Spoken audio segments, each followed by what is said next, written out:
বিশ্রাম করতে গিয়ে তিনি তার সঙ্গীকে বলছেন, আচ্ছা যে নাস্তা নিয়ে আসছিলাম সেটা নিয়ে আসো দেখি। তখন তিনি বলছেন, আমি তো আপনাকে বলতে ভুলে গিয়েছি, ওই মাছ তো জীবিত হয়ে চলে গেছে সমুদ্রের মধ্যে। তখন মুসা আলাইহিস সালাম বললেন, আরে আমাকে এতদিন বলোনি কেন, এতক্ষণ বলো নাই কেন? ওইটাই তো সেই জায়গা যেখানে আমি তাকে পাবো। তারা আবার ব্যাক করলেন, সেই জায়গায় দেখলেন পাথরের উপরে সেই নাম খিদির আলাইহিস সালাম। খিদির শব্দের অর্থ শ্যামল, খিদির মানে শ্যামল। হাদিসে আসছে তিনি যেখানে যেতেন মৃত জায়গার উপরে বসলে সেই জায়গা সবুজ হয়ে যেত। সুবহানাল্লাহ।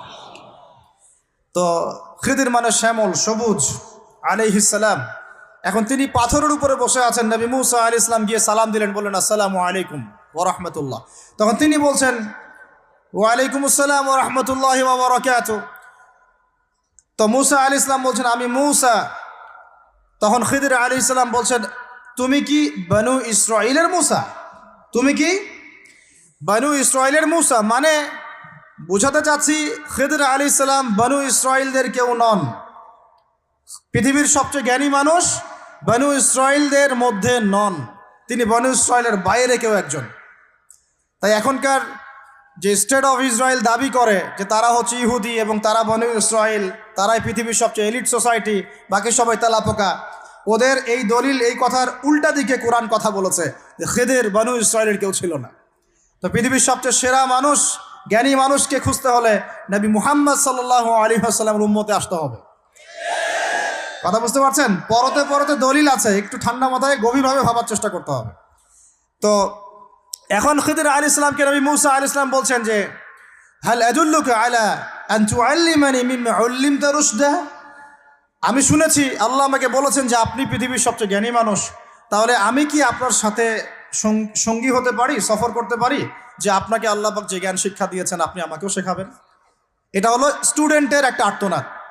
ছাত্র হিসেবে তিনি বলছেন, আমি কি আপনার সঙ্গী হতে পারি? আল্লাহ আপনাকে যে জ্ঞান শিখিয়েছেন আমাকেও শিখাবেন। দেখেন, একজন নবী কথা বলছেন। আর আমাদের তো মাশাআল্লাহ, ওই যে বললাম, জ্ঞান শেখার কোনো ফিকির নাই। 6 মাসের একটা কোর্স করতে পারি না, কোরআন তেলাওয়াত শিখবো 3 মাসের কোর্স করতে পারি না, 3 ঘন্টা ওয়াজ শুনতে রাজি, 3 ঘন্টা আমরা বই পড়তে পারি না। তো এই প্রজন্মটা দিয়ে হবে না ভাই। আমি আপনাদেরকে পরিবর্তন করতে চাই, আল্লাহ পাক যেন কবুল করেন, তৌফিক দান করেন। এখন খিদির আলাইহিস সালাম বলছেন, ইন্নাকা লান তাস্তাতিআ মাইয়া সাবরা।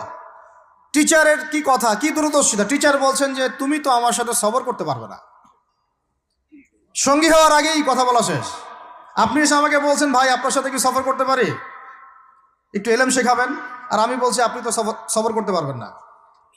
তো কি পরিমাণ জ্ঞান, গভীরতা, দূরদর্শিতা থাকলে, ভবিষ্যৎ সম্পর্কে দূরদর্শিতা থাকলে তিনি আগেই বলতে পারেন যে আপনি সবর করতে পারবেন না।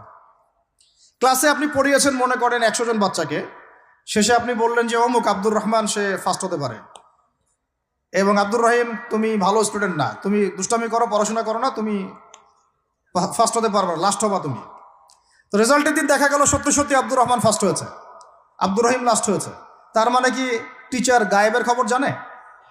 এটা কি তার হিকমা, তার প্রজ্ঞা, তার বাসিরা, তার অভিজ্ঞতা? আল্লাহ পাক তাকে সেই জ্ঞানটা দিয়েছিলেন। তো মুসা আলাইহিস সালামকে মুখের উপর বলে দিলেন যে তুমি তো আমার সাথে সবর করতে পারবে না। মুসা আলাইহিস সালাম বলছেন, সাতাজিদুনি ইনশাআল্লাহু সাবিরান ওয়ালা আ'সি লাকা আমরা। ইনশাআল্লাহ আপনি আমাকে ধৈর্যশীল পাবেন এবং আমি আপনার কাজে কোনো বিঘ্ন সৃষ্টি করব না। তখন তিনি বলছেন, ঠিক আছে, যদি তুমি আমার সাথে যেতেই চাও তাহলে ফালা তাসআলনি আন শাই, আমার সাথে চলতে গেলে কোনো প্রশ্ন করা যাবে না। কেমন টিচার!